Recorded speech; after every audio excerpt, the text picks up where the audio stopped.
and encouraging lessons that are emerging in the post-COVID world. This period of unprecedented health crisis will also be remembered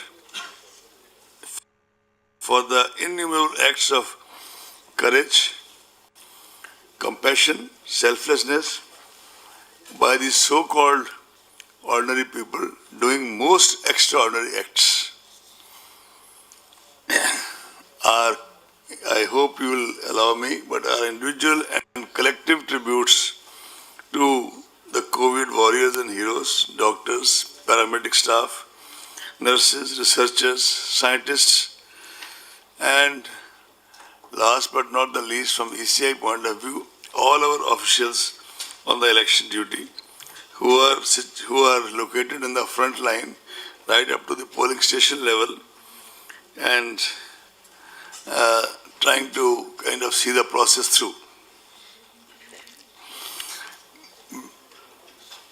With keeping all this in mind, we have kept the leitmotif and theme of National Voters Day 2021, making our voters safe, empowered, informed and vigilant.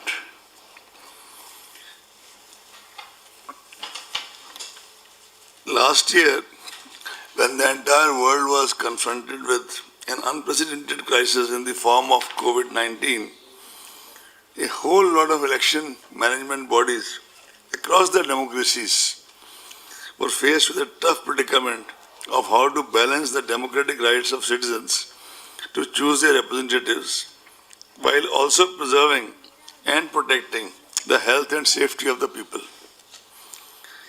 Many countries hazarded to venture and took the courageous route, in spite of these circumstances, to venture and took courageous decision to go ahead with the elections with some adjustments in the election schedules and other precautions.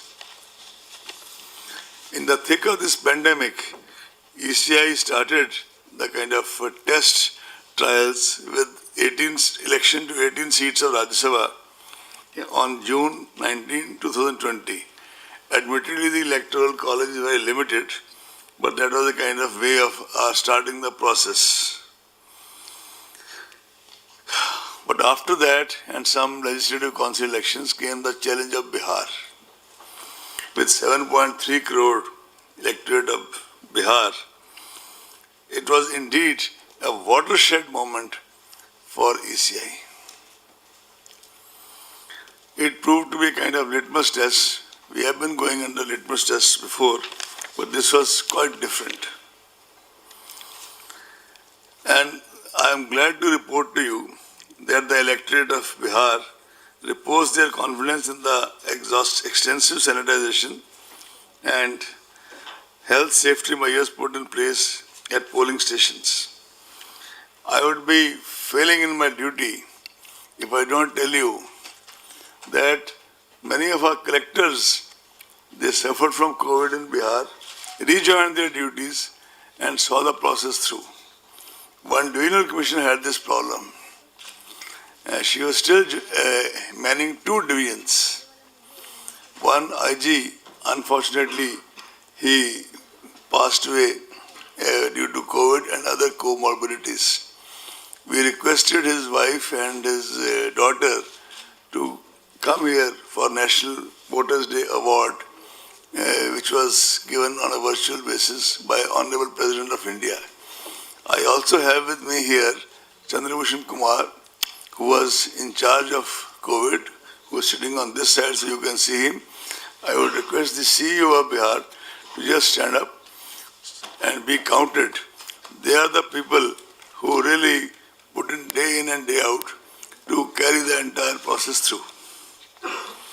In fact, you will be glad to know that voter turnout in assembly elections in Bihar 2020, 57.34%, exceeded both the previous assembly election of 2015 as well as Lok Sabha elections 2019. And I would like also to report to you that women voters turned out in very large numbers, 59.69%. Even while the ECI was grappling with the Bihar election, a core team of dedicated officers led by Shri Umesh Sinha was already working on these 5 elections for which we are in front of you today.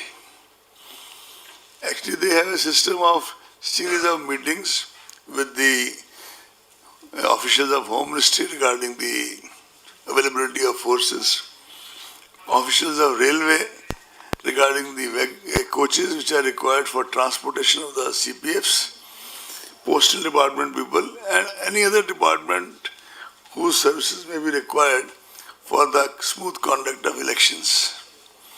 And they start their preparation very quietly months before the actual process. It culminates in the form of a formal announcement. Even otherwise, as a part of the background, besides the background meetings, Shri Umesh Sinha, Secretary General, personally visited Tamil Nadu and Puducherry in January. Shri Dharmendra Sharma, Senior DEC, visited Assam in January and February. Shri Sudeep Jain, DEC, who besides being the DEC in charge of EVMs, is also in charge of West Bengal. He visited in January and December. Full Commission visited all the going states and UT of Puducherry in January and February. We started with Assam, then came to West Bengal. After an interval of about 5-6 days, we went to Tamil Nadu, Puducherry and Kerala. And our system is that we start with interactive interaction with the political parties and entities, because the firm belief of the Commission is that after a voter, it's the political parties and entities who actually form the bedrock of the entire electoral process. After that, we listen to the field officers. We also talk to the regulatory agencies of both Government of India as well as the state government. We culminate our meeting, official meetings, with the meeting with the Chief Secretary, DGP, senior officers of that state, and finally we end the visit with a briefing to the media, as was done in all these 5 states. I must compliment the voters whose trust in India's democratic system, resolved to articulate their electoral choice, and firm determination to participate is inspiring. They brave several odds and difficulties, personal, domestic, professional, sometimes even barriers, to come out on their votes at the polling station. In fact, if you recall, a whole lot of you attended the NVD this time also, as you do every year. We have prepared an entire collage around the common man of R.K. Lakshman to kind of explain and convey the ECI's ethos of how we perceive the elections.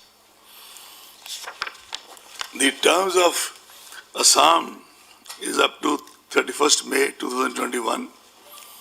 Number of assembly seats is 126. Please tell me if you don't catch me, I'll speak again. Term of Assam is 31st May 2021. Number of assembly seats is 126. Reserved seats SC 8, ST 16.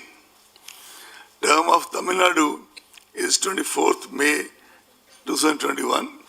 Number of assembly seats 234. Reserved seats SC 44, ST 2. West Bengal term of assembly is up to 30th May 2021. Number of assembly seats is 294.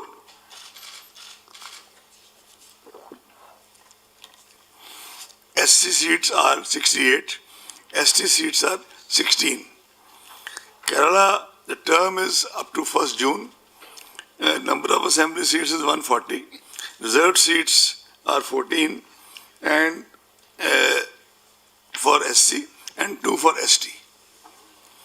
Puducherry, the term is up to 8th June.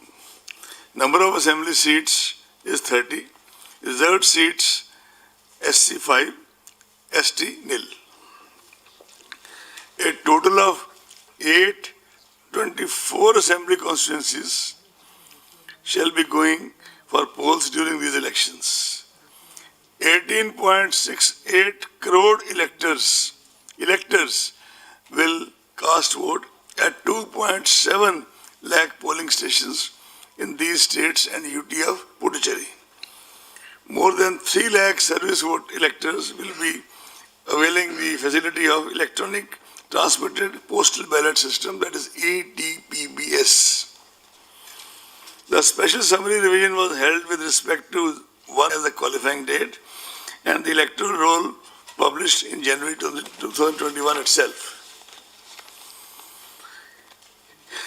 Because we have reduced due to COVID, we used to have a polling station with maximum 1,500. Now we have made the qualifying thing to be. We have also ensured that all polling stations are on the ground floor. That is completely non-negotiable. So Assam, the polling stations in 2016 were 24,890. 2021, 33,530. Percentage increase in polling stations, 34.71. Tamil Nadu, we had 66,007 polling stations. Number of polling stations in 2021 are 88,936. Percentage increase is 34.73%. West Bengal, it was 77,413 in 16 and 1,01,916 now. The percentage increase is 31.65%. Sorry? 1,0916 and the percentage increase is 31.65%. Is it okay? Kerala, we had 21,498. Now we have 40,771. The percentage increase is 89.65 because the population is so dense. The density of population is so much. Puducherry is 930. Number of polling stations now is 1559. The increase is 67.63%. Why, my friends, I am trying to mention this is that this also means that much more polling personnel, that much more security personnel, because the norms for the polling personnel and the security personnel remain the same. And although we try that, our CEOs try that the auxiliary polling stations, as we call them, are near the original polling stations so that we can kind of optimize on the utilization of manpower. You are all aware that after taking the inputs from several stakeholders, Commission had issued a set of guidelines for COVID, in the context of COVID, on 22nd August 2020. The inputs were taken from political parties as well as from our CEOs of all the states and UTs. We also mentioned in that whereas these guidelines are generally as per the NDMA guidelines and issued by Ministry of Home, but at the same time, as is mentioned in the MHA guidelines also, the states can make local variations and local changes, keeping in view their own milieu. However, this is the paradigm. We keep coordinating with the Ministry of Health and keep a very close watch on the health situation in the poll-bound states. The rollout of vaccination program has further contributed to a more positive environment as compared to earlier, and probably is gradually boosting the confidence of people for coming elections. I am glad to report to you that on the recommendations of the Commission, Health Ministry has already declared all our poll officials as frontline workers for vaccination. And the Commission has taken a conscious decision that after all our frontline workers are vaccinated, then only in the headquarters it will start from the, let's say from the MTS, the helpers, and the commission will get vaccinated in the end and not in the beginning.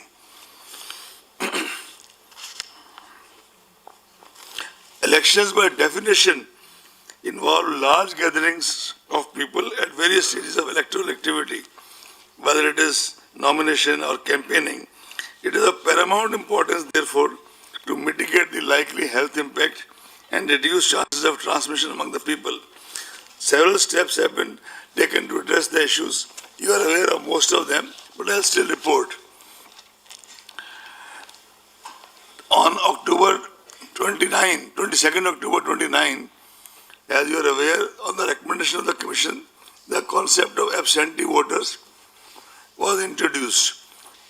Postal ballot facility had been extended as an option, I repeat, as an option, to senior citizens aged 80 years and above, persons with benchmark disability flagged in the electoral roll, and electors occupied or employed in essential services.